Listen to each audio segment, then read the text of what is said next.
Welcome to the lecture session we have at the beginning of every one of these HATECAST. This is your host, Bryce Allen, and today I am joined yet again by GUY RAZY. If you would like to know who he is, we have like 3 episodes with him, so you're free to listen to those. Long story short, physio, has been helping athletes for a long time. Today, he joins me on a journey, and that journey is the journey of myth busting. That's right. We go over some fitness and general health related myths, and we go ahead and either elaborate on them, give our thoughts on them, bust them, whatever, right? But along with that, we do cover the topic of cross-training. So, for example, a bodybuilder like myself wanting to implement running or some sort of endurance type of exercise into my programming, how would I go about doing that? What are some of the potential pitfalls in doing that? All covered in this episode you're about to watch right now.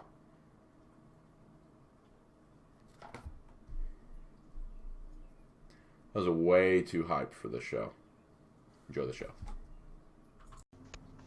There we go, and now we are live. So, welcome to the newest HATECAST. This is your host, Bryce Allen, and this is GUY RAZY. Now, if you're unfamiliar with who GUY RAZY is, let's jump real quick into that. Oh, wait, we don't have to because we have 2 episodes with the guy already. So, go watch him. Like, that's how this works. Go watch him. Okay. So, in the previous episode, we had said that we were going to go over fitness and exercise 2 or 3 episodes. That bothers me now. I'm going to look it up later. So, in the previous episode, we mentioned that we were going to do some sort of exercise myth compendium and try and knock out some of those if they have some they have some realm of truth in there, or if they are complete and utter nonsense. So, what are some that you can think of off the top of your head? Overtraining is the typical one we hear a lot. Okay. And the overwhelming majority of people I see who are claiming that they have overtraining are not. They are not doing any recovery work. They are not sleeping. They are not eating sufficiently. They are not supplementing at all. They are not doing any kind of soft tissue work. They are doing nothing. They're just training all the time and wondering why everything hurts all the time. Yeah. Would you say that there is an individual who's more prone to this than others? There do seem to be factors that make people more prone to this problem. They are as yet unidentified to the best of my knowledge. However, I would say people who tend towards the very waif-thin body type seem to be more prone to that type of problem. Right. It is probably something in how their body resynthesizes protein, but I can't definitively say that because the data does not exist at this time. That's just a few decades of observations. Yeah. Now let's talk about this real quick because this is something that everybody has a hard time basically describing. So, what would we classify overtraining as? Because it's kind of a broad term that's been thrown around, right? Yes. And just like you said, like somebody who's been coming to the gym for 8 to 12 months or whatever, they're in their first year, right? And they think that if they don't take a deload every week, they're going to overtrain, bro. And, or if they don't, I've seen some wacky stuff like when they do go into their deload weeks, they move just the bar, right? Which has kind of become... Huh? I was not aware you could go that far down. Absolutely, man. You're supposed to do like 72 reps of just the bar. No, it's just something that like it's perpetuated by people trying to, because there's this move towards intelligent training, I think, that we're seeing. But on the opposite end, there's people that want to seem like their program is intelligent, and they tell people these things because, just like with the whole more is better thing that we have here in America, you know. If deloading some is good, deloading everything must be good. So, but long story short, how would we define actual factual overtraining as the scientific community understands it right now? Like, is it a physiological response? Is it a mental response? Is it just accumulation of fatigue at times? It's got physiological factors. It's got psychological factors. If you feel like you're in a rut, if you're getting depressed, if you're not excited to go to the gym, that is definitely a sign. Now, that could just be that your programming sucks and you got to change it up. But if you're not recovering from workouts, if your sleep is interrupted, right? If you're always tired, these become other physiological signs. At one point, I was on a team, and one of the things we would do is we would just take a pen, just in like a base grip, like we weren't holding it probably. Yeah. And you just, as many times as you could in 30 seconds, and if there was more than like a 15% variant, we assumed there was something off, and you took an easier day. Right. Right. So kind of like quantifying your level of how you feel. Kind of like RP. Are you a fan of the RPE method? Do you know much about it? I studied it in school. My problem when I got into competitive powerlifting, I discovered that how tired I think I am and how tired I am really have no correlation at all. Yeah. See, I'm glad you brought that up because people perceive their exertion to sometimes be much higher or much lower than it actually is. Yeah. Very rarely much lower. Yeah. People tend to, I mean, it's just like, not to be too cold here, like cold-hearted or anything, but like someone's dog dies, right? And they call in sick to work. They're completely distraught. Their rent's due, but they missed their payment because their dog died, and they're just so torn apart. Well, right. You perceive that loss to counteract all those other things, right? And your body is somewhat intelligent in the way where it's like, no, you can do more. Like it's okay. Like just like maybe take the day off and then come back and like right. But it's just like that. It's people's perceived exertion, people's perceived state of overtraining. I think is sometimes where people get in that mindset of I've got to do something every week, or got to do a deload every 2 weeks, or got to lift just the bar or something. So my real mental shift on that, I can tell you exactly what had happened. I had worked 3 16-hour shifts in a hospital back to back, and I went to the gym and I told the coach, I was like, yeah, I'm gonna do like a 60-70% day. Like I am wrecked just walking in here. Yeah. And he's like, great, so we're gonna do a new PR. And I'm looking at him like, I just worked 3 16-hour days in a row. Like, what are you talking about? Like, you should be happy I showed up. Yeah. And I PR'd by 25 pounds that day. Yeah. And that's when I'm like, okay, my entire process of being an athlete for decades, I don't even know. And also, walking around in a hospital or, doing your was that during your residency, or do you go through residency up there? Yeah. Okay, internship, yeah. So, like, walking around that hospital floor, going through these very strange movements. I mean, if you've never been on your feet for 16 hours, or you've never been moving, hustling and bustling for 16 hours, you're gonna feel like shit. But then that learned, what is it? It's almost like it's a proficiency at movement that you get from practicing the movements that you PR'd on, right? Where it's like your body's like, oh no, we don't care, we're in a hospital, we're going to PR today. It's like, because I'm just so proficient at this. I joke about that all the time because I get asked to move furniture all the time because of how I look. It's body shaming. But if the world was shaped like a barbell, I would have no issues, right? It's just not. But yeah, that's a really good point, and it's I feel people hold themselves back too because of their perceived exhaustion too. Yeah. My general rule with fatigue now is if you have 3 bad days in a row, that's probably a sign that you need to pay attention to. Yeah, yeah. And other factors can come into play with that too.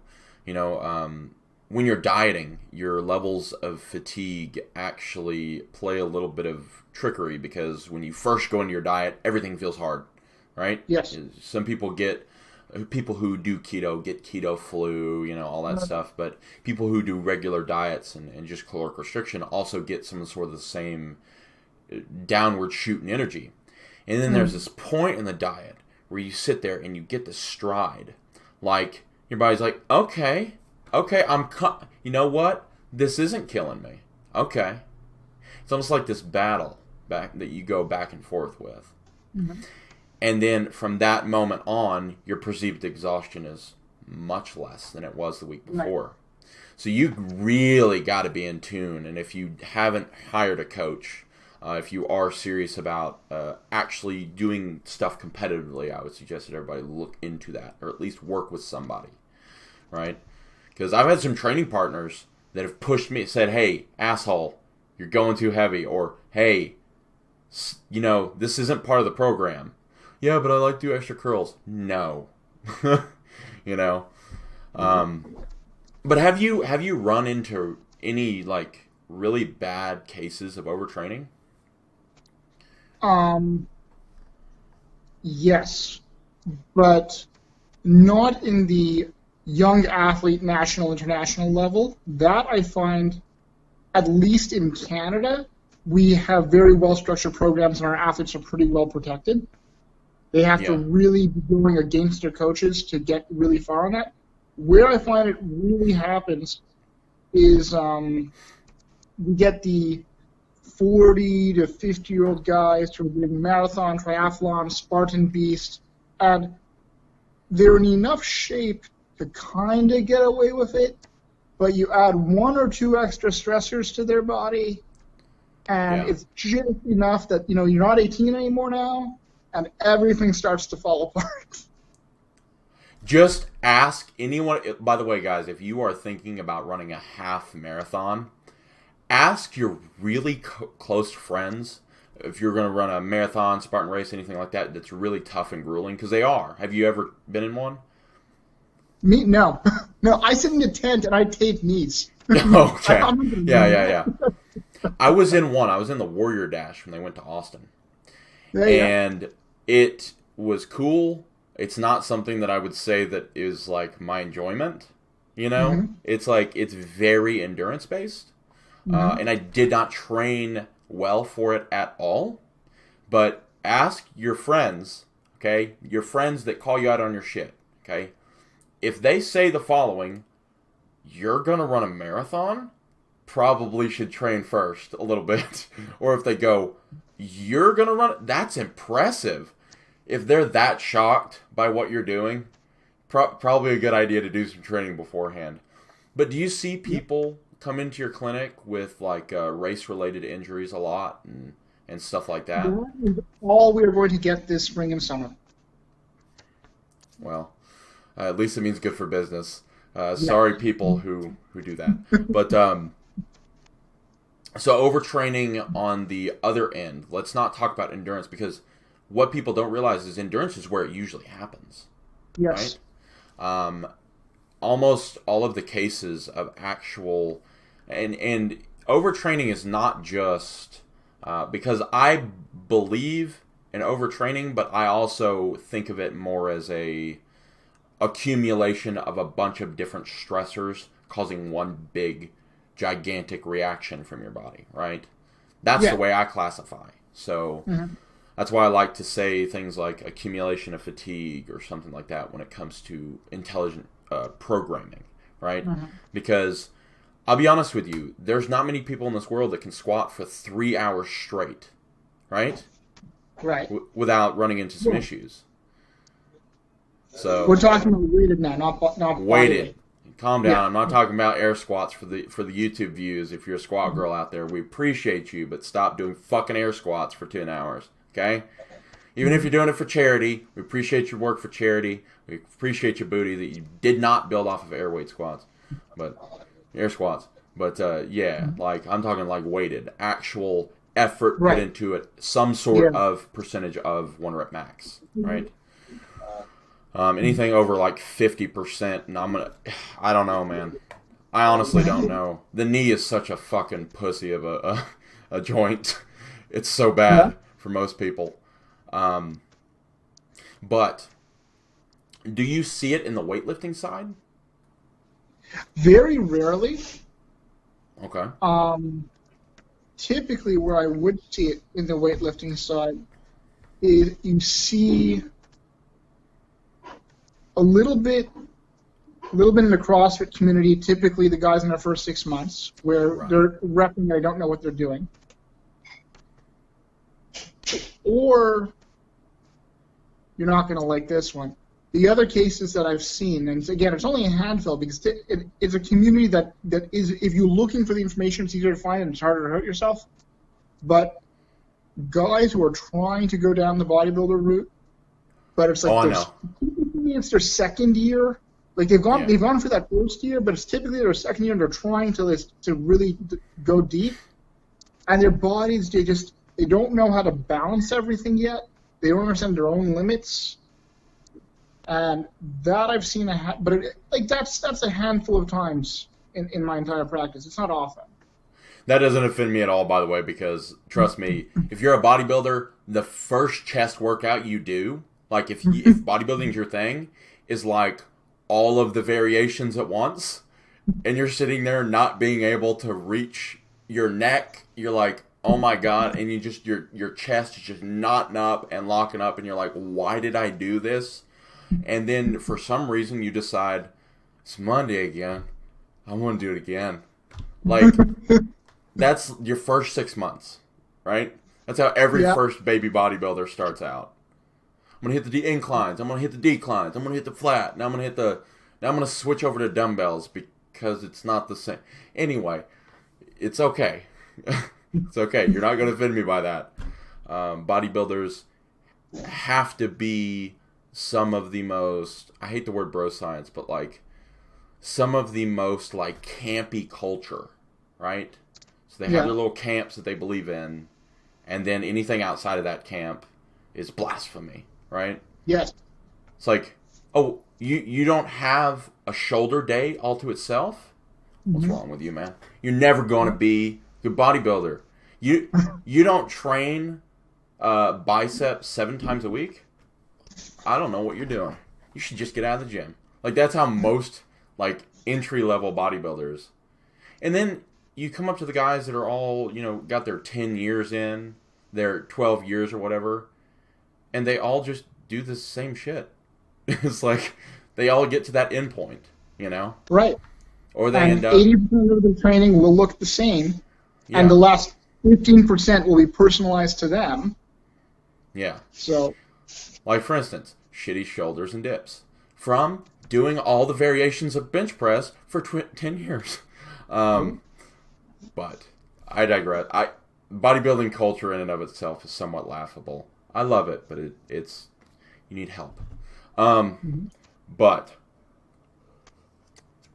so overtraining on the bodybuilding side and overtraining on the endurance side. Well, what about... See, I have a theory that many of the injuries when it comes to like rough contact sports aren't necessarily overtraining. They're just hiccups. So, you get tackled in the wrong way, and then all of a sudden your football career is not over, but you have to take some time off for injury, right? That wasn't overtraining that did that. That was 2 people coming at your tibia like this, right? Yep. So what are your experiences in that? Oh, trauma is trauma. We got to put the pieces back in place and strengthen everything around it. Okay.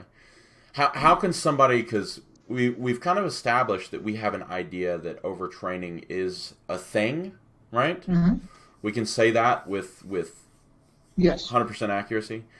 How would somebody... As a scientific person can, yes. Okay, so 85. So, like... Given that, right, what would be something that somebody, for example, on the endurance side could do in order to avoid something like that? On the endurance side? Right. I mean, first of all, there's always rest days. That's the easiest thing, but psychologically it's typically very difficult. Yeah. if you are a marathoner and you're pounding it out, and you're pounding it out, and you're pounding it out, and you're getting all of the physiological and psychological symptoms, get your ass to the gym. Right. Train your tibialis anterior. Train your soleus. Do some squats. Do a little bit of pull-up work. You know, you only weigh 140 pounds anyways. So get that all in. Oh, shots fired. Shots fired. Oh, my God. Well, no, I see it all the time, too, because they neglect things like squats and stuff that can help them. I know that you don't want a bunch of extra muscle mass on you for marathons. Terrible idea. Right. But, also, can we talk a little bit about the tibialis anterior? Sure. So that is something I've actually kind of started being interested in, because something I want to start doing is running.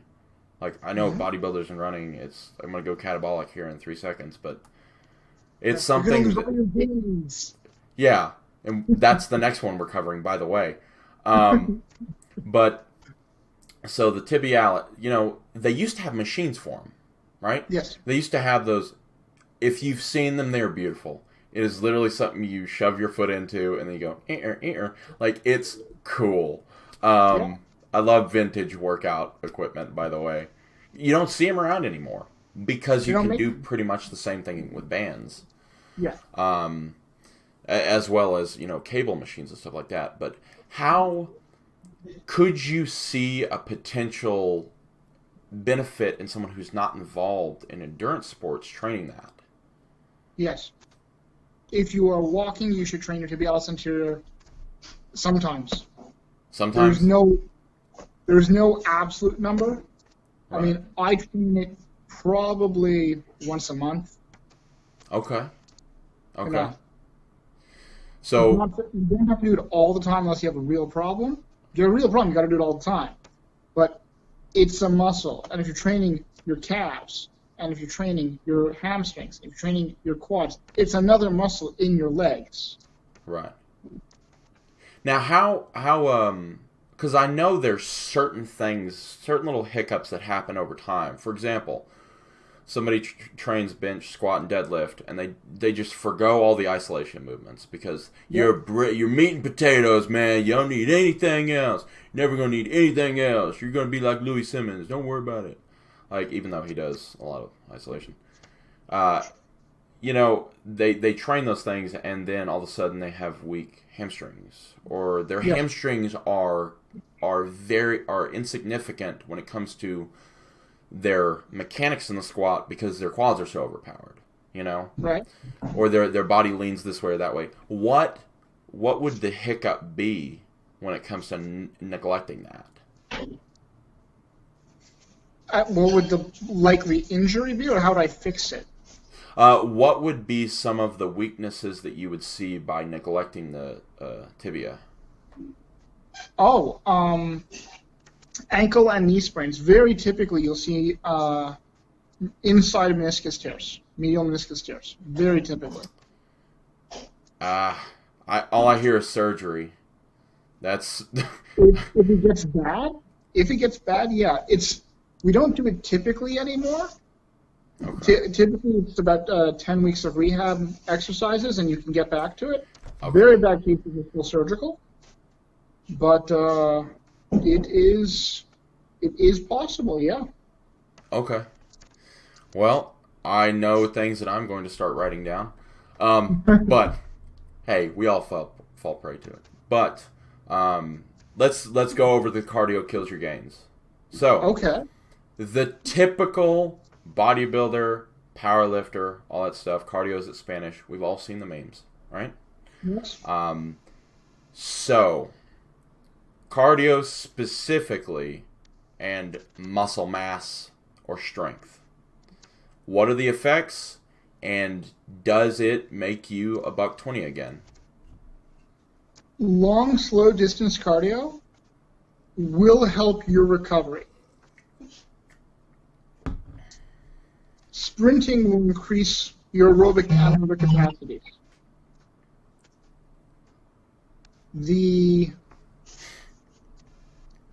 Where you have to be careful is how much and how often. Right. if you're going to start doing a senior's high school 10K track program, you are going to lose muscle mass. Right. If you are doing a recreational 10K program, nothing. Don't worry. Okay.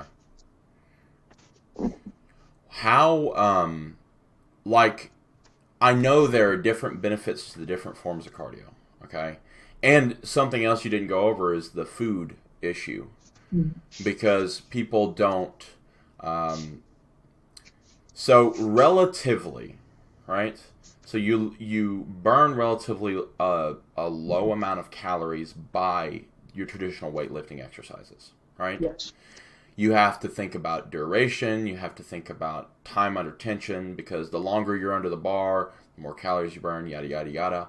But when you tap into the aerobic and anaerobic pathways, and I'm talking about something, yes, squatting and deadlifting is anaerobic, right? But sprinting is going to be more. It's going to have more of an aerobic element to it than squatting, benching, and deadlifting. Specifically because of the duration sometimes. I don't know, like you can't max effort deadlift for 30 seconds for 100 yards, you know?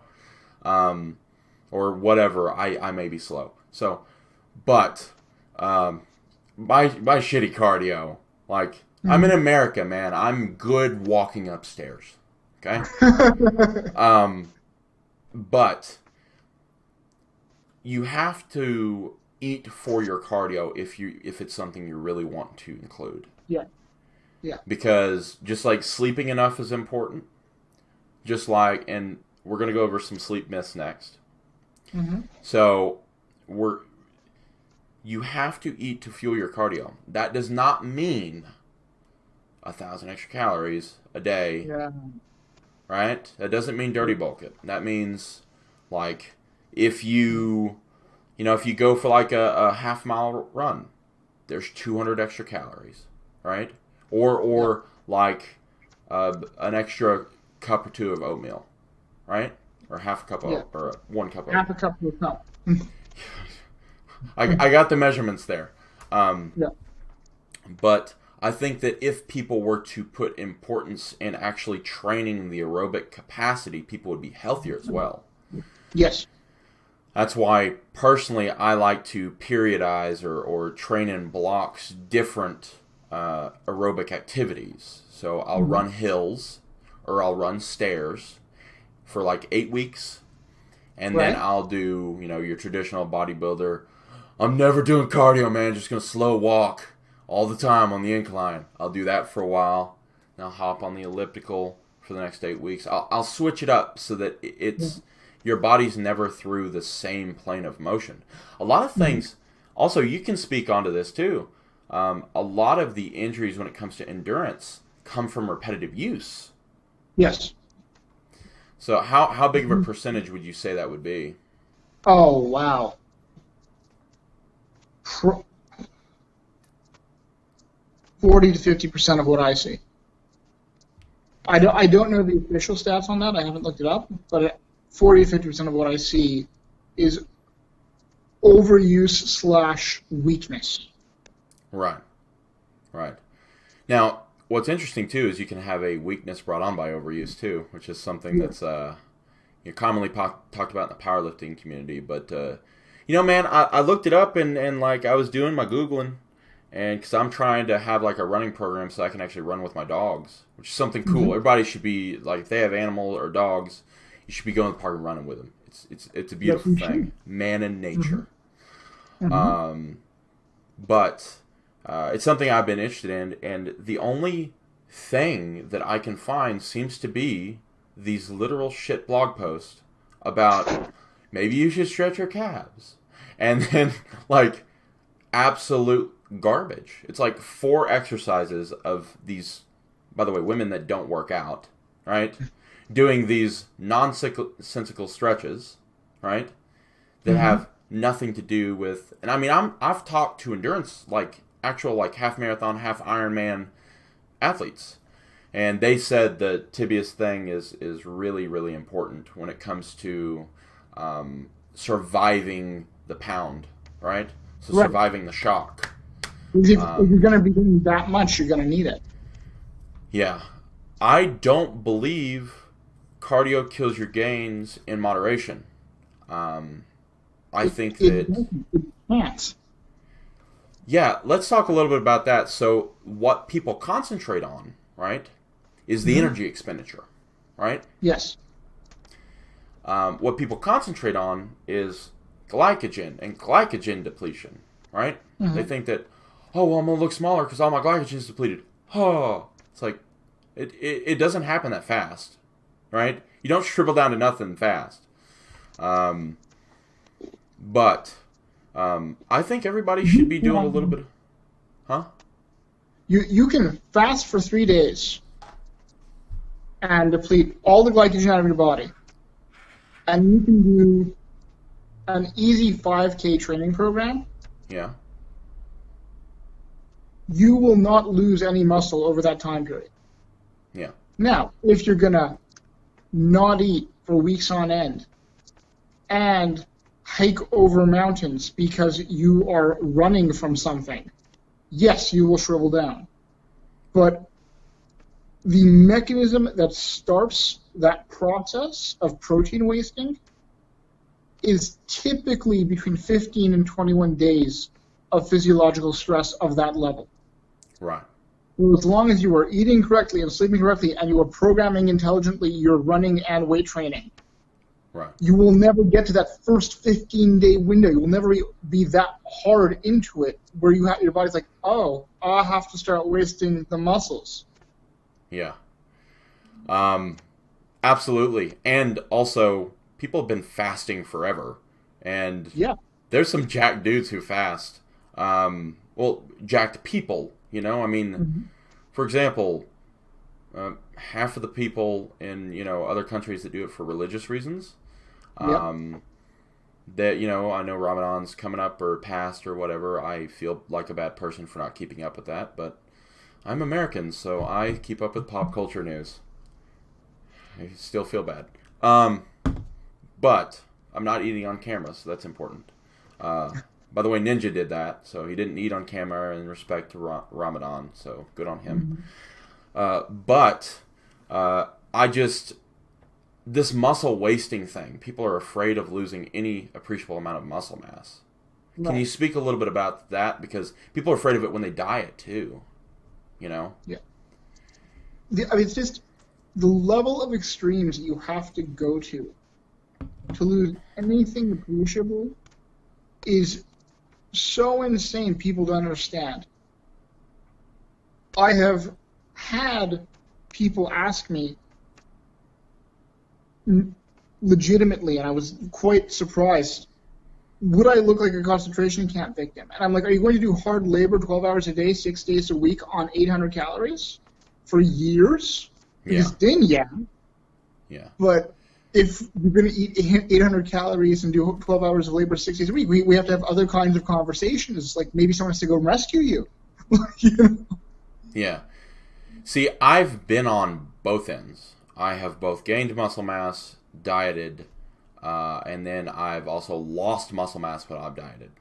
Now, whenever I was 430 pounds, and this is where my experience comes into play, this is my personal experience, relax everybody, and by the way, I did not lose weight in the right way. I cannot say that enough. At some point, when you're that big, right, my BMI was way skyrocketed. Right? My percentage of body fat was way skyrocketed.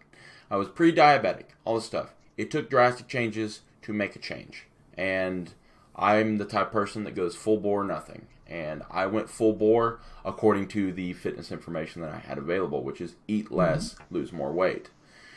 So there was at one point where I was towards the end, whenever I got down to about 176. By the way, it's 6'5", right? Right. So 176. I had zero muscle on me. I was eating 2 eggs, 2 slices of cheese, and 1 piece of toast a day. That was not healthy. I do not suggest that. But whenever I increased my food intake, like a balloon. It was weird. It was bizarre. I gained 30 pounds, I swear to God, of muscle mass that first year where I actually let myself eat more. Right? Yeah. Extreme weight loss, extreme diet, kind of example there, because I was doing like 2 hours of cardio a day. I was doing all this ridiculous, unnecessary horse shit to get the weight off. But at that point, like, I was ping-ponging at like 1,000 calories a day just because, you know, adaptation, metabolic slowdown, whatever you want to call it, something was happening. But even at 176, when I looked like I was coming at it, like I had AIDS, like it was bad, right? I was skinny, and I can send you a picture, actually. But I was deathly skinny. Had no abs, no chest, no arms, no nothing. 30 pounds. Guess what I did? I just ate more. And muscle memory kicked in, or whatever the hell that was. And I'm telling you, man, like, it's, for those of you who watch SpongeBob, okay, this shows my age. Anchor arms. Literally. Like a balloon. Somebody had pumped up a balloon. It's crazy. And I was still doing the same amount of cardio. I just ate more. Right. So, extreme case, my personal experience, if you're worried about muscle loss, you weren't that big to begin with. And that leads us into something that's very important for fat loss, or muscle gain, and all that stuff. It can cause muscle loss. Lack of sleep. So let's talk a little bit about sleep. I wanted to bring this up because this is probably one of the most neglected things that people just, they talk about lifting, they talk about nutrition, but they don't really talk about sleep and detriment that it could potentially have. So, I have a couple things I'd like to reference. Sorry if I get some of them mixed up. There's a lot to cover. So, how important would you say, first of all, that sleep is when it comes to your overall results? It is probably number 3 after the actual programming and your nutrition. Sleep is probably the next thing. Okay. If you don't sleep, you will get no results. You know, so the amount of time you should sleep, where are you on that? Because that's where people get all kind of fucked up. And I have a story behind this, by the way. So, the consensus at this time by most of the experts is 90% of people need to sleep 6 to 7 hours per night. Right. More if you are training or growing or pregnant or sick, blah, blah, blah, blah, blah. Right. There's about, I think it's 4 to 8% of people who have a mutation where they can get away with 4 hours, and I hate them. Yeah. That number is actually a little bit lower, according to 2019. According to 2018, right? Based on population to population basis. That number is about 0.0 or 0.5% of people. So like less than 1%. Really? Yep. That's because of population growth, right? Since they did the first consensus, right? So we are breeding like rabbits. This earth has an overpopulation problem, and because of that, the percentages are a little bit skewed now. You're not Elon Musk. And Elon Musk isn't even Elon Musk. Elon Musk says that he can sleep off of 4 hours, and there is this gravitas, this machismo that you have saying, you know, if you're CEO of a company, it's like, I only sleep 2 hours a night. I don't understand why you can't do your fucking job. It's like, okay, well, that serves its purpose in that environment, right? It's kind of like this mental battle that you have with people, your underlings, when you're a CEO of a major company like that, where it's like, if I can do this on 2 hours of sleep, you can fucking... Look here, here's something cool. I'll tell you, when I opened up my clinic, the first 11 months, I slept 4 to 5 hours a night, working 100 hours a week for 11 months. How'd you feel? By the end of it, like I was going to die. Okay, only that. So this one might be a little fun to you. Do you know how the residency program, like the on top of it, like keeping medical students on edge all the time, you know how that was born? Oh, No, I don't know its history, but I mean, I went through that. Yeah. There was an individual, I forget Mhm. his name, but there was an individual who, right around the time of them using cocaine in order Mhm. to deaden certain things in order to operate, so lidocaine, all that stuff, Right. he was a cokehead. And because of that, he only slept for about 3 hours. Now, he decided that this was the way to go. And that's why you see these long shifts and stuff like that, because the dude who made this stuff was that. The dude who made those rules, because when you're a medical student, it's almost like the pressure's always on you, right? Yeah. The pressure's always on you. Like, Mhm. you have to deal with a little sleep. Like, it's Mhm. something almost required. It's like a badge of honor, you know? Yeah. Yeah, This that's talk, part of the game. yeah.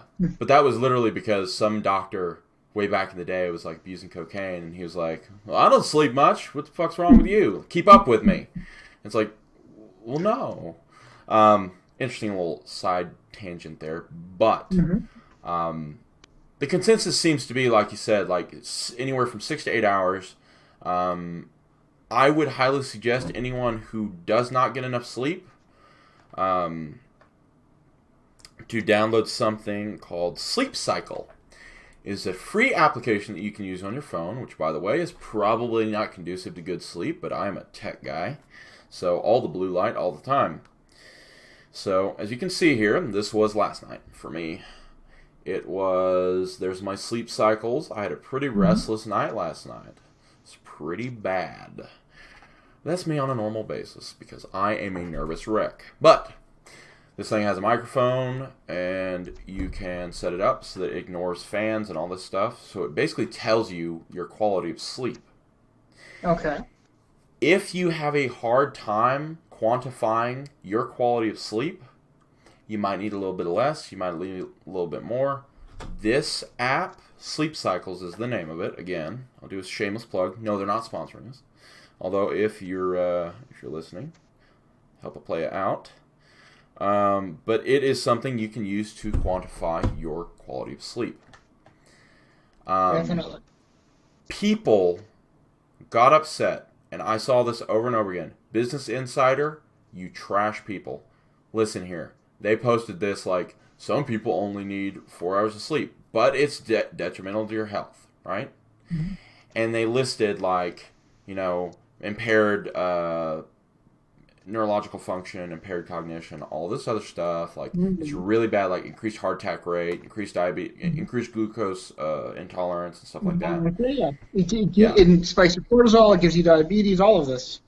and the sheer amount of people, like whoever's running that Facebook page, had some baller engagement because the sheer amount of people saying, "Well, I've been only getting 3 hours of sleep a night. I must be dead." It's like that doesn't justify your viewpoint. Get more sleep. Yes. Now,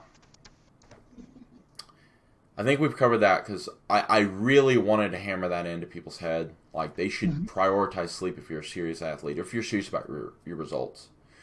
It can make you gain weight. Well, not exactly gain weight, but Yeah. be more resistant to weight loss.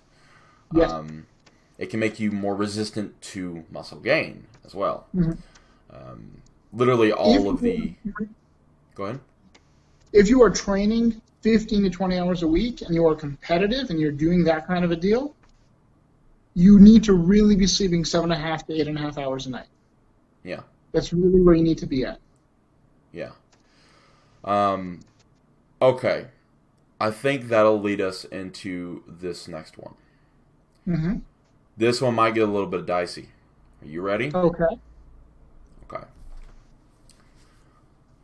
You can only gain so much muscle mass in a year because your natural limit says this artificial number that you can put into a calculator. Like, what do you think about like actual weight gain when it comes to muscle gain a year? Like, what would be a good ballpark? Because the numbers are all over the place. Yeah, I mean, if it's your first year of training, there's fundamentally no reason why you can't put on 25, 30 pounds if you're really training and you're young and healthy and everything is going for you. If it was your first year of training and you're like 74, we have to have a different kind of a conversation, but that's a much more rare case. But if you're late teens, early 20s, and everything's going for you and you have no impairments, if you're eating, if you're sleeping, if your training is right, no reason why you can't put on 25, 30 pounds. Yeah. Yeah. You know, I believe that when people think about the maximum amount of weight gain that they can, muscle gain that they can average out a year, they're almost looking for a number to shoot for, right? Right. It has nothing to do with the actual amount of effort that they're wanting to put in. It has to do with what the scale says. And sometimes that can be defeatist, and sometimes that can be actually pretty good for people who are $120 who want to gain 20 pounds. Yeah. Good for you. I think that, what do you think would be a good range for people to, like a weight gain range, so that people don't go overboard with it? Because you can, you know. I mean, but it also depends where you are in your training. Like, I like to be, just as an example, I like to be between 195 and 205. Right. You know, so I am not trying to gain very much weight at this point in my training career. So it would depend what are we training for. Right. I'm just talking about somebody who wants to gain the maximum amount of muscle mass within a given period of time. Basically, like your average gym goer, right? Because they're gym goer. I mean, even if you've got 5 years experience, if you're the average guy in the gym, you can still put on 15, 20 pounds. Yeah. I have no reason that you can't if you put in a really serious hardcore year. Yeah. You know, you put in 10 serious hardcore years, again, different conversation. Yeah. But average guy, yeah. Most of them haven't even done one hardcore year. Yeah. After this, we have one more myth, and then we'll go over into the cross-training thing. Mm-hmm. But I would like to cover it.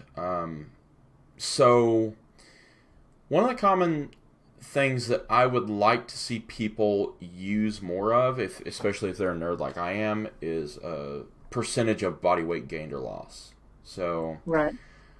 I would say that 10%, if you're relatively lean, of your body weight would be a good number to shoot for, like roundabout. And I'm only using that equation because I'm over 200 pounds, right? Mm-hmm. So 10% of my body weight would be about 26 pounds. So if I want to put on 26 pounds this year, perfect, right? Mm-hmm. I also don't think people should be really afraid of gaining that much body fat. Of course, not going overboard, but that leads us into the next thing. What do you think? How fast do you think you can lose body fat? Because I know that's always another one that gets thrown around. It's a loaded question too, because I mean, look, in a metabolic chamber, with the science that we've done is 1 to 3 pounds a week under most circumstances. There are unique circumstances where you can do more. I have, in my athletic career and in my rehab career, seen people lose more faster. Yeah. You know, do I recommend people lose more than 3 pounds a week? Why? You know, because there are reasons to. Right. You know, if you're over 400 pounds, that's a pretty good reason why you're going to lose more than 3 pounds a week. Right. You know, but for the average person, I think 2 to 3 pounds a week would be a very good place to go for most of them. Yeah. They could do periods of time. They could do like a 4 to 8 week cycle where they try and really push it and get up into the 5 to 8 pound a week range. But you do that sustained, I mean, there can be consequences to that. Yeah. That's another thing I'll say with fast weight loss, because I went through it. I mean, I lost all of my weight in a year. Oh, wow. Yeah, like it cost me my gallbladder. Yeah. As So an example of a consequence, yeah. yeah, hey, give or take. Well, Mhm. bye-bye gallbladder. But apparently it's a useless organ. Well, not really, but kind of, but sort of. We don't know. Mhm. We're still not completely sure. Like there was that one study back that was basically they did a survey on people who had passed away, right? And Mhm. they did a median life expectancy, and they found that the people who had any organs removed was significantly lower, Yes. and by like a year to 5, but that's still significant on the grand scale of us only living to 100 of those things. Um, but the gallbladder, I don't know exactly what effects it's had. I do know that whenever I eat like real extremely high fat foods, I tend to get a little messy. But that's just to be expected, you know. But Mhm. but yeah, I'm not a fan of losing it way too fast either. Even though I'm a total hypocrite, I Mhm. think that if you're looking for numbers to hit, I like the if you're relatively lean, uh, you might need to adjust these up or down depending on you, but like 1%, like 0.5 to 1% of your body weight. Because for most people listening to this, if they're like, for example, me, 1% of my body weight is 2.6 pounds. You know, Mhm. just that's within that's within the limit. You Yeah. know, and if I can lose 10 of those, I mean that's Yes. like 10% body fat in like 10 weeks. That's Yep. awesome, right? Yes. And people don't realize that 10% body fat's a lot. It's a Yeah. Oh, lot. It's a lot of body weight reduction. So I would rather see people use percentages, quantify their results in percentages, use the mirror, and run it in cycles. So if you're losing weight for like 8 to 10 or 12 weeks, however long you want to do this, mhm. set yourself for a goal of whatever percent of body weight lost per week, and then add those up, and then that'll equate like 12%, for example, right? Yep. Well, look in the mirror then, right? And then see if you're happy, and then if you're not, do another short one, right? Yeah. After a period of Readaptation. maintenance. Yeah. Yeah, I'm just you can accumulate a lot of like the overtraining or whatever fatigue. You can accumulate a lot of fatigue by running these long extreme diets. I had real problems with strength. My long ones, like I tried a 24-week diet about 4 years ago, and Right. I will never do it again, ever, ever, ever, Mhm. ever, ever, ever. It's horrible. Mhm. Um, I got down to like 205, but my obliques were showing. I had veins crawling up my. It was horrible. I never want to do it again. But it was pretty cool. Like that's the one Mhm. when Jamie told me. No, I was 239 pounds. That's right. Mhm. I that's the one when Jamie actually told me that stop showing off my serratus.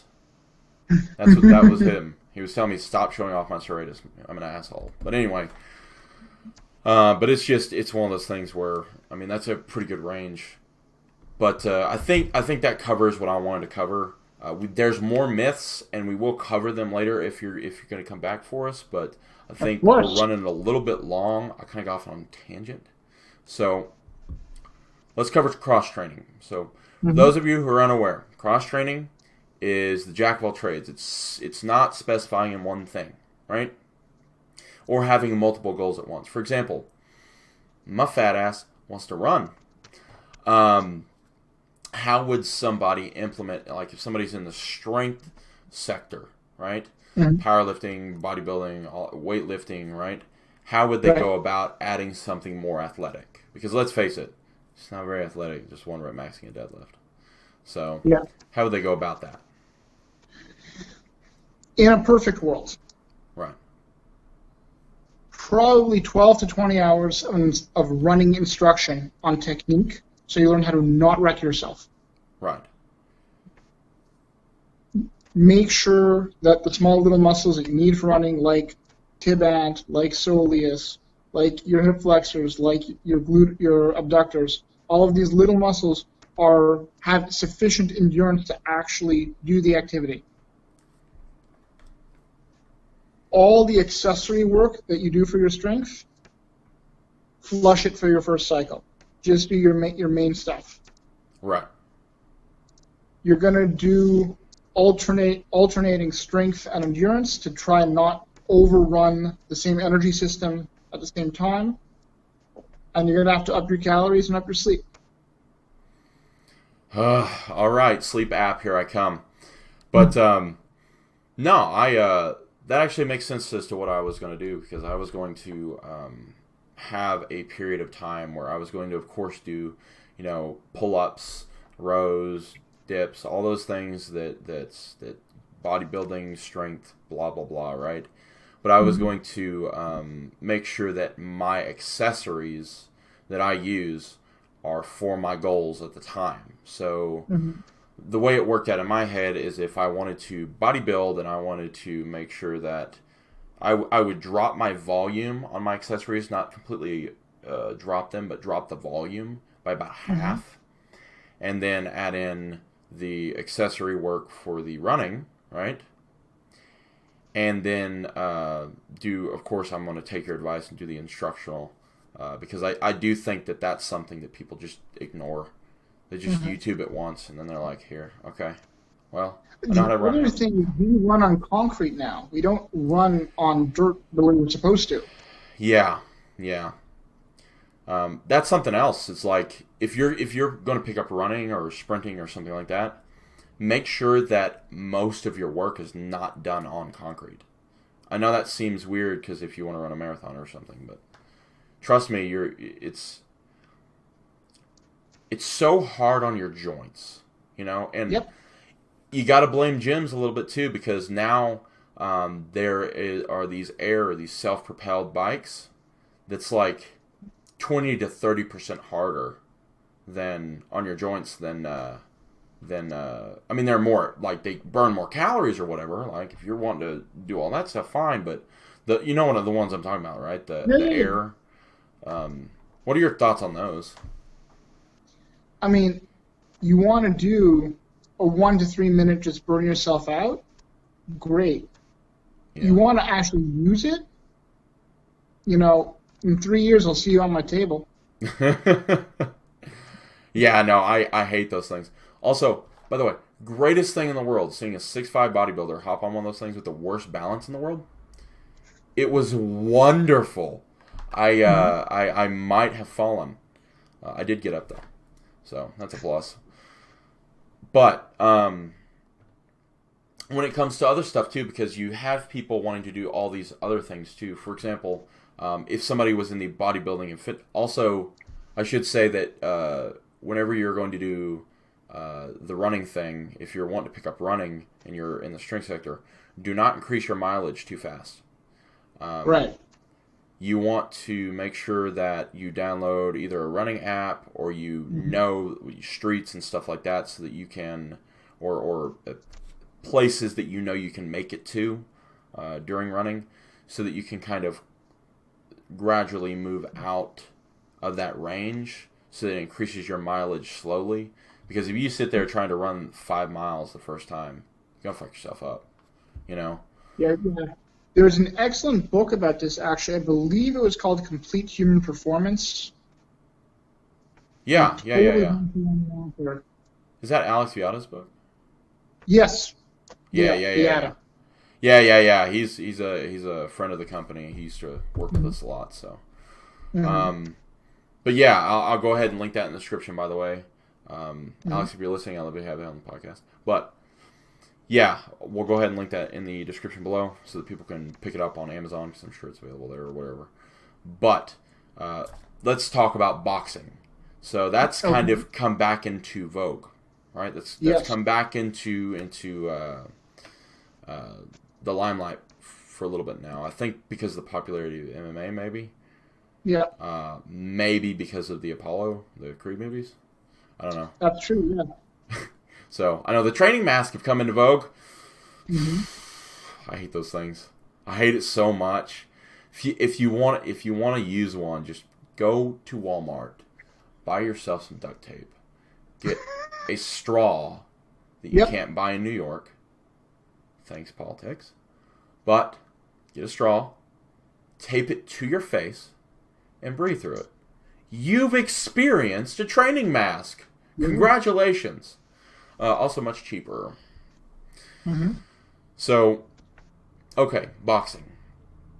What are some of the things that people can do in order to actually include that in their programming if they're from the strength world? I mean, you're going to have to get into some kind of 3 to 5 minute cardio, whether it's on a bike or back work or skipping rope, but you've got to, even on treadmill or the elliptical, you got to start moving that way to get that energy system going. Right. You got to start doing neck work a lot. Yeah. And get yourself a landmine and a Bulgarian bag and start doing all of the rotational work that your spine can tolerate. Okay. That way, I would definitely say those would be the things you'd have to look at. Yeah. I'd have to agree with you there. I will say one more thing, too. Make sure that you wrap your fucking hands.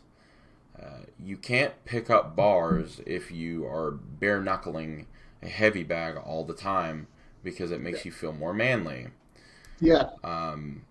There's a reason why people who do box are really serious about that, and you very rarely see them bare-knuckling a bag for any long period of time. And they'll do it for photo shoots, though, because that's cool.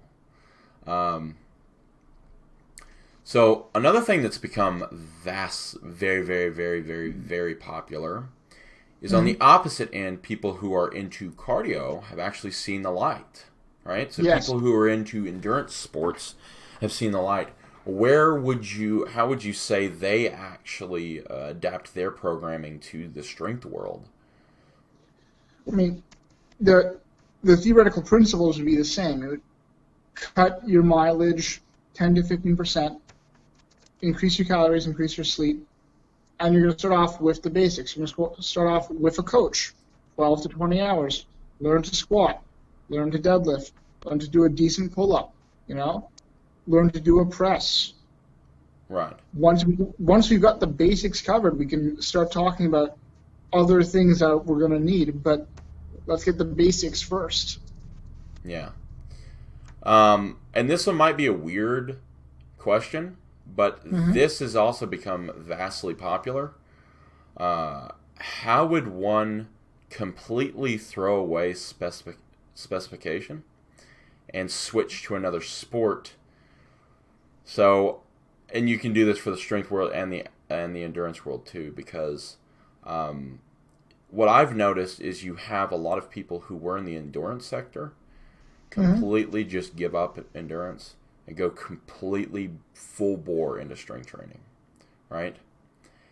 And sometimes from a physio standpoint, they end up doing some harm because they're not used to using that either movement pattern, or there's damage done from the previous specification of what they're doing. So I didn't mean to make you think, man. Well, it's a problem I actually haven't encountered yet. Okay. If someone were doing that, I mean, the number one thing after assuming their technique was correct, which is always the easiest way to prevent injury, is dial in that nutrition. Yeah. Assuming those two are down, if someone were going from endurance to pure strength, what I would tell them, even though it's hard to do, is I'd say, remember your first year of running and how much it sucked? Don't assume you're an advanced weightlifter yet. Yeah. Assume that you've got to make all those mistakes and learn how to respond to things. Don't start doing advanced stuff. Just get your first year in. Yeah. It's kind of like moving positions at a job too. Like if you move from one profession to the next, and you're a manager of some sort in one company, and then you move into an entry level position and you start telling the bosses what to do, that's a problem. Yeah. I would also say this with the running people: do not completely cut out your previous movements. And the reason I'm against this is because there are heart benefits to cardio. Yes. As well as there are weightlifting benefits that cardio can't deliver. So for both sides, I think there should be some level of cross-training. When it comes to weightlifters who are wanting the cardio benefits, or people in the strength sector who are wanting the cardio benefits, what would be a way they could program just for the benefit, just the bare minimum? Because I live in America, so yeah. Look, you get. I mean, if we're talking about bare bones stuff, you break your more than 10 to 12,000 steps a day. You're getting that in. One day, you build up. Hold on, I'm in metric. You build up to 2 to 3 miles. You can do kilometers. They can Google. Come on now. And you would do a sprint day, a high intensity interval training, where you would probably do a 1 to 2 or a 1 to 3. Yeah. And you'd hit out 6 to 8 of those. When you were doing those, if you're going to do that, take 2 to 4 weeks and break that in. Because the first time you do a really hardcore sprint session, you are going to be shocked at how destroyed you will be the next day. Right. Yeah, no, I completely agree there. I will say from the cardio standpoint, or the guys who want strength benefits, want lifting benefits from the strength world, there's one thing that I would encourage everybody to stay away from, but it's become popular for multiple reasons, okay? Tactical training is at its all-time highest popularity, and it's apparently in vogue now for people to be running around with weight vest. Okay, you've seen these people too, I'm guessing. Yeah. Yes. Okay. Oh, and they have weight vests that have like camo, like it's not just like a black weight vest. Absolutely. It's camo. Yeah, absolutely. Yeah. And I'm looking at them, really, because everyone in the military does that. Yeah. And then there's this newest trend, which is weighted backpacks, which I'm totally against. I would say that if you're a cardio guy and you want the weightlifting benefits, do not start running with weighted vest. No. Start with weightlifting. Yes. You're 1,000%. Because most of the time there will be, at the end of your career, some damage from anything you do, right? Yes. Especially if you're doing it at a high level, or what is more than just the average gym goer level, right? Because there's multiple layers to this. There's the elite, and then there's guys who compete, and then there's guys who, do it for fun but want to be really good at it. And sometimes I worry about that little middle section more than anybody else, because they do the things that the people who compete do, they just don't do them correctly. Typically. Especially, coming from bodybuilding world and stuff like that. And whereas some of the dangerous stuff you don't have to worry about in the endurance sector with bodybuilding or whatever, but something that I do feel that is very dangerous to endurance athletes is running with 50 pounds for multiple miles, crash, knee, foot. Yes. That just, I can't help, ever since I've met you, think of things in terms of surgery. Like, it's ruined me for so many things. And I want to thank you for that. But this tactical, look, doing pull-ups with them, you do you. That's a great resistance. I do know that guys also want to wrap chains around their body to do pull-ups, which is fine, Yes. right? It looks cool. It does look badass. I have done it. I didn't like it because they got in the way, but I mean that's just me. But I think rucksacks and all that stuff are a seriously bad idea for endurance athletes that want to continue to do endurance. If you want to train to ruck, if you are, for example, taking up hunting, just something where put on and train to do that. But that is training for an activity that you're going to do. Okay, but let me ask you this.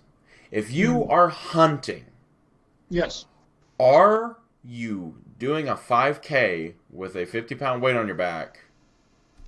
Probably not. Right? No, I wouldn't be running. I would be walking at a good clip up and down over terrain for hours. That's called hiking, sir. Yeah. Yeah. No, that's fine. I'm talking about endurance athletes who are actually starting to run with weighted vest on. So all I can think of is yourself, I've got a spot on my table. I'm just saying. But what are some of the, before we leave here, and I'm going to end this here pretty soon, just like in a couple minutes, but speaking of some of the goofy fitness equipment that you see out there now, what are some of your favorites? Like, what are just the most cringe-worthy things that you've seen recently? Aluminum bars that are not stainless steel are just always terrify me. Okay. Because they're just accidents waiting to happen. I know. Yeah. I've seen now someone's made a knockoff TRX with detachable handles, and I'm like, but someone's gonna die. Yeah. Is it just cheaper or what? Yeah, it's significantly cheaper. Oh, that's why. Yeah. Because the way they actually engineer those TRX things is they use truck straps. Did you know that? Yeah. Yeah, they use big rig 18-wheeler pulling straps. Mm-hmm. So my 600-pound life can't break those. And I'll be honest with you, I've seen a lot of personal trainers put those 600-pound, those morbidly obese people right up on those TRX stuff because they're cool, right? Yeah. They're cool, and I'm actually, somewhat of a big fan of TRX stuff just because it allows you to do so many different movements without having to move, right? So if you're in there for a quick workout, like if you go into, if you're on holiday or something like that, right? If you're on vacation, you can go into like your local gym or whatever, hit a quick TRX workout, boom, like that's perfect on a vacation. Yep. And you can bring them with you. So. And the absolute best thing I saw was a kettlebell with a square handle. Grip, maybe. Like the. But you can't snatch it. You can't let it. It's gonna rip your whole hand apart. Okay. Right, like it's got to be round to rotate while you're flipping it. Oh, okay. Why? Yeah. My favorite one is you have all these goofy like Darth Vader helmet kettlebells or whatever now, right? Mm-hmm. And I saw one the other day. It was a 240-pound kettlebell, right? Which, but it was called like Thor's hammer, and it was literally Thor's hammer, right? With the weight or the it was the shaft, and then it was a 240-pound kettlebell. What are you going to use it for? I don't know. To hold the door open when you barbecue, like. It would be a good conversation piece for a gym, I'm guessing. Yeah. But it's the same thing with those, like for gym owners. It's the same thing with buying 200+ pound dumbbells. It's like, well, okay, someone's gonna kill themselves. Like this is a liability, Yeah. I love them, like they're cool, right? But they're liability. I just don't, I don't know. Some of my favorites is like of course, the tactical vest, but there's this one tactical vest to end all tactical vests, okay? It was a weighted tactical vest with a water skin in it. So that's pretty cool, right? A phone charger, right? Hold up. A place for a laptop bag. Not done. Hold on. It had a concealed carry, like gun holster on the inside of the rucksack. I'm not done. It had a insulated pocket for you to pack snacks while you're out doing whatever with I think it was like 75 pounds or 50 pound weighted vest, right? But it doesn't stop there. It had it came with like a pocket to have this this water jug, right? That was like a filtration water. So you could go up into any stream and just scoop that water out and let it run through there. And then it had, like, okay, if you are going on an extremely long trip where you need a laptop with a 50-pound vest, okay, and a phone charger. I get the phone charger a little bit. But if you need all this stuff, would you not just carry it in a backpack? Yeah. Like, it's not practical. What do you think the price was? $250? $999.99.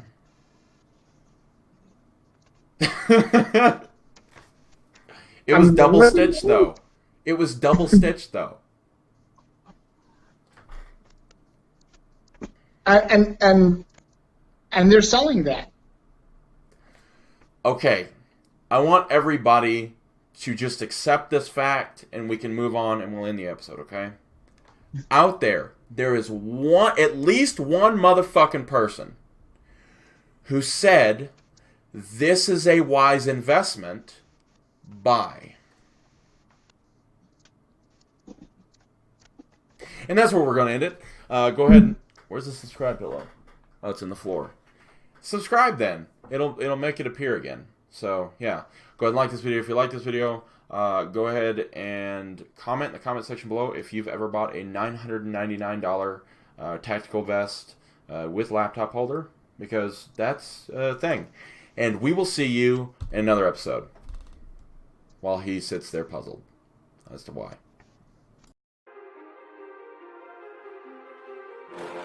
Conan, what is best in life? Crush your enemies, see them driven before you, and to hear the lamentation of your women. That is good. Too many thoughts on my mind, I can't sleep at night, so I just keep writing. I don't need no help, I don't need opinions, so don't waste my time then.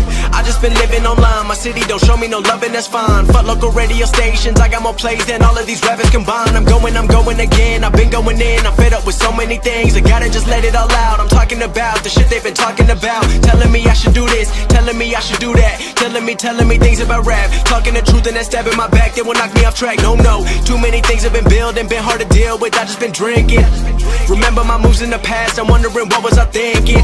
Lately I'm living in fear, wondering what if the end is so near. All of this shit going on, the shootings are strong. One shot to the head and I'm gone. I'm losing control but I can't let it go, cause I'm trying to get more. And I've been in the moment, I've been in the zone, and I'm moving alone. I don't pick up the phone when my family call, I've been doing it wrong and I don't know what's happening. Trying to get what I just been imagining, getting close and I just been examining all of the fake shit the game has been packaging.